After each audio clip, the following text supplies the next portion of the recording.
porque nós vimos debates diferentes. Eu acho que a presidenta estava muito firme nas informações sobre o governo dela, o que avançou no Brasil. É lógico que os dois têm perfis diferentes de condução de debate. Agora eu fico muito preocupado do vereador não fortalecer a luta pelo processo de reeleição da presidenta Dilma e apontar publicamente algumas questões que fragilizam. A gente agora está num momento de unidade, porque são dois projetos de país. São dois projetos de país completamente diversos, diferentes.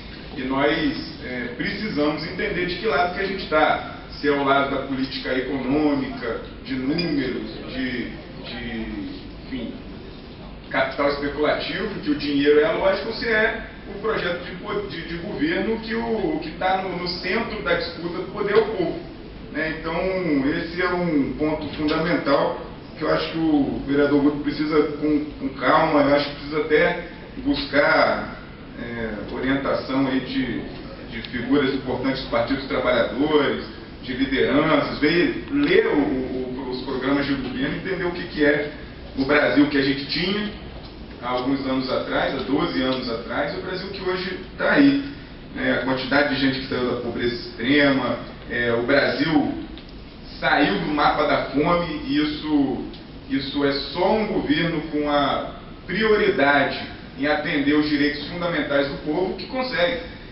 Isso, eu tive um encontro no Rio de Janeiro na semana passada, uma plenária com lideranças do Partido dos Trabalhadores, convocada pelo Alessandro Molon, em que o filho do Betinho, o Herbert de Souza, que na década de 90 foi muito forte a campanha contra a fome, o Natal contra a Fome, que criaram o Instituto Cidadania do Betinho.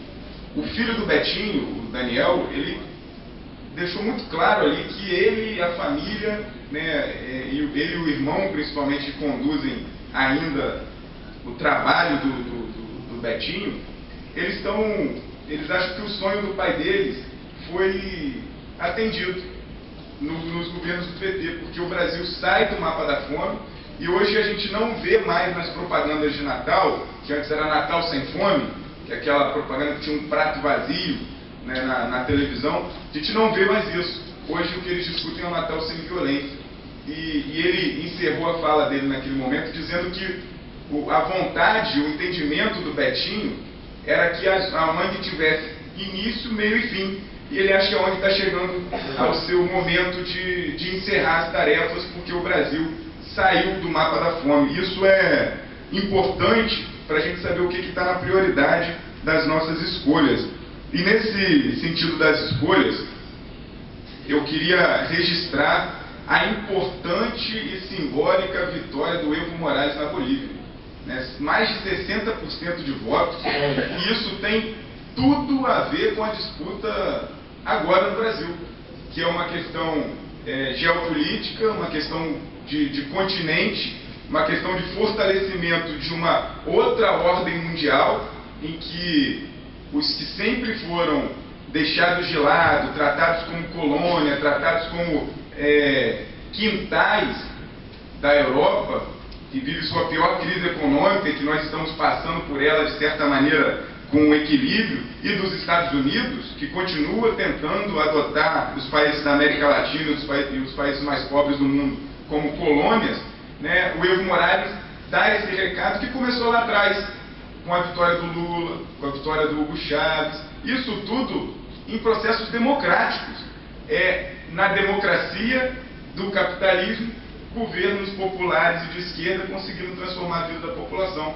Isso, quem conhece o que está acontecendo na Bolívia, quem viu um pouco o que estava acontecendo na Venezuela, sem a influência da Globo, das Miriam Leitão, da Cristiana Lobo da vida, e buscar as informações do que realmente está acontecendo, você vê que é um retrocesso imenso não só para o Brasil, mas para aqueles países do mundo inteiro que o Brasil foi referência numa outra lógica de organização, e aí, há 12 anos atrás, o que a gente tinha era que bater continência para o FMI para atender aos problemas do Brasil com as sucessivas crises e as várias vezes que o Brasil quebrou com o governo do PSDB. E hoje não.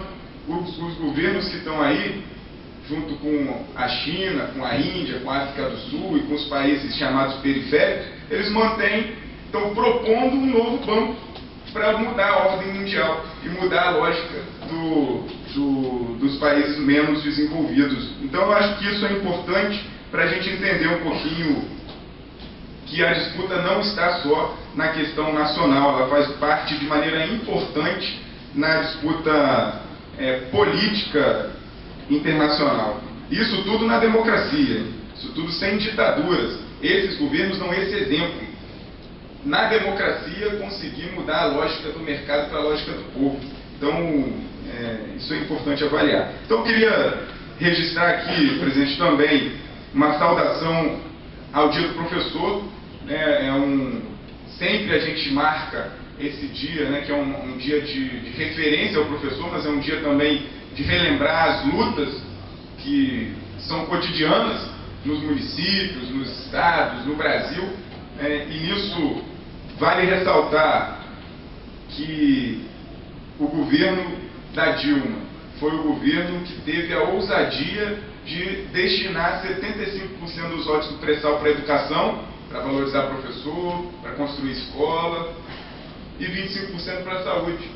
Isso é fundamental, porque a nossa região, Macaé, Campos, Rio das Ostras, enfim, a nossa região, a região do petróleo, historicamente está acostumada a ver os royalties do pós-sal, esse que não mexeu, tratados como forma de fortalecer determinados clãs políticos, e fortalecer a corrupção eleitoral, e fortalecer outros processos políticos indesejados, que nós vemos aí, as denúncias por aí afora, as pessoas que não podem ser candidatos por causa da legislação, do mau uso do dinheiro, a família Garotinho em Campos. Isso tudo tem que ter ousadia para mexer no dinheiro que vai vir dos royalties do pré-sal. E esse dinheiro para a educação e para a saúde, só o governo do PT para ter disposição para fazer isso.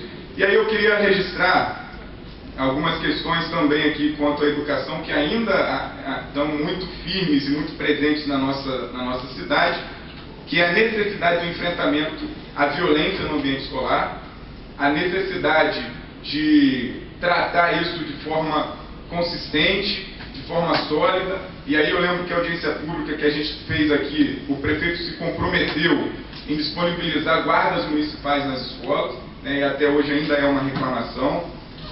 A infraestrutura das escolas, que precisam melhorar, é lógico que se reconhecem avanços depois de muito tempo sem construir escolas. O governo inaugurou várias, se não me engano foram 15.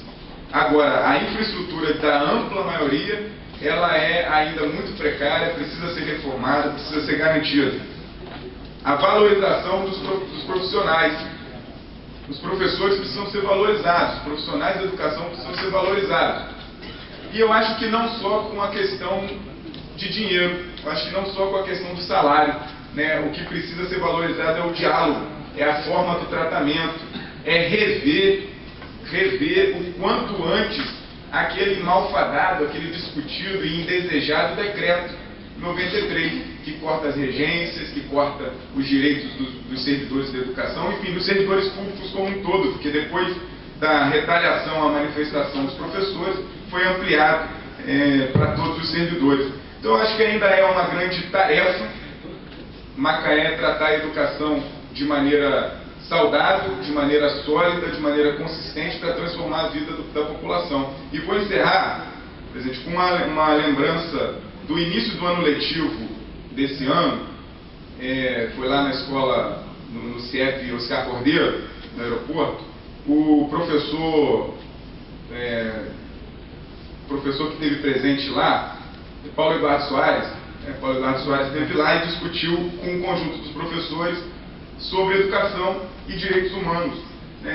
E num momento de tamanha crise, entre aluno, professor, servidor, funcionário, violência ali dentro, e às vezes até as pessoas tendem a desistir da louvável e missionária tarefa de educar. Ele disse o seguinte, que mesmo para o monstro, você não pode dizer a ele que ele é monstro. Você precisa encontrar uma brecha de virtude.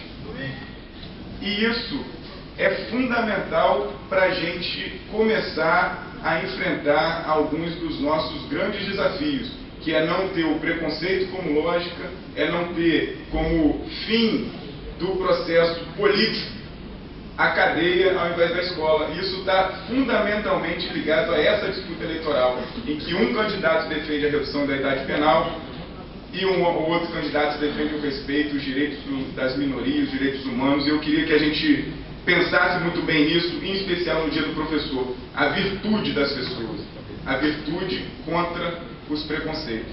Muito obrigado.